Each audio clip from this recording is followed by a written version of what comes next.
हरा दिया है। और इसी बीच वो अमित शाह से मुलाकात करने भी पहुंचे। नई दिल्ली से अरविंद केजरीवाल हार गए। चुनाव में अरविंद केजरीवाल को बड़ी हार मिली है, बड़ी शिकस्त हुई है उनकी। और चुनाव में अरविंद केजरीवाल की बड़ी हार को लेकर बड़ी जानकारी आप तक पहुंचा रहे हैं। पूर्व सीएम अरविंद केजरीवाल चुनाव हार चुके हैं। और इसी बीच बीजेपी दफ्तर से जो तस्वीरें सामने आ रही थी उसमें आपने देखा कि पहले से ही जश्न का माहौल है। और इसी बीच खबर ये भी आ रही है कि शाम 5 बजे खुद प्रधान थैंक यू चीफ मिनिस्टर बने चाहेंगे आप? परवेश राय हम जीत गए हैं आज, सबका बहुत बहुत धन्यवाद। चीफ मिनिस्टर बनना चाहेंगे? हम जीत गए हैं, धन्यवाद।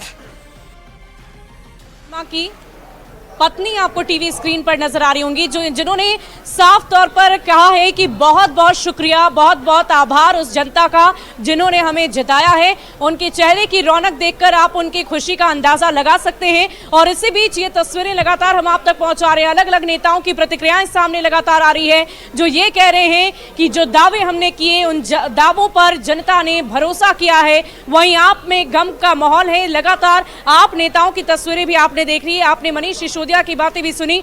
उन्होंने साफ शब्दों में कहा कि हम इस हार को स्वीकार करते हैं। 600 वोटों के अंतर से मुझे हार मिली है। हम इसकी एनालिसिस करेंगे कि आखिर ये हार क्यों हुई है। और इसी बीच एक बड़ी खबर का रुख कर लेते हैं। दिल्ली में बीजेपी की अब तक 7 सीटों पर जीत हुई है। बड़ी खबर आपको बता रहे हैं, अब तक 7 सीट पर बीजेपी जीत गई है। दिल्ली में बीजेपी की अब तक 7 सीटों पर जीत हुई। नई दिल्ली से बीजेपी के परवेश वर्मा जीते हैं।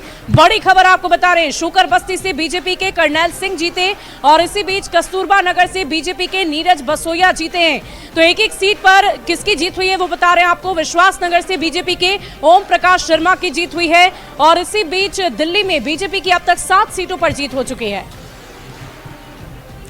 बिल्कुल शुभी, और देखिए नतीजे अब सामने आ चुके हैं और लगभग 7 सीटों पर बीजेपी ने जीत दर्ज कर ली है। 47 सीटों पर बीजेपी के उम्मीदवार आगे चल रहे हैं। और हम लोग कर लेते हैं रुचिका का। रुचिका हमारे साथ रिजल्ट लाइव हब से जुड़ी हुई है। रुचिका, क्या अपडेट आपके पास? बिल्कुल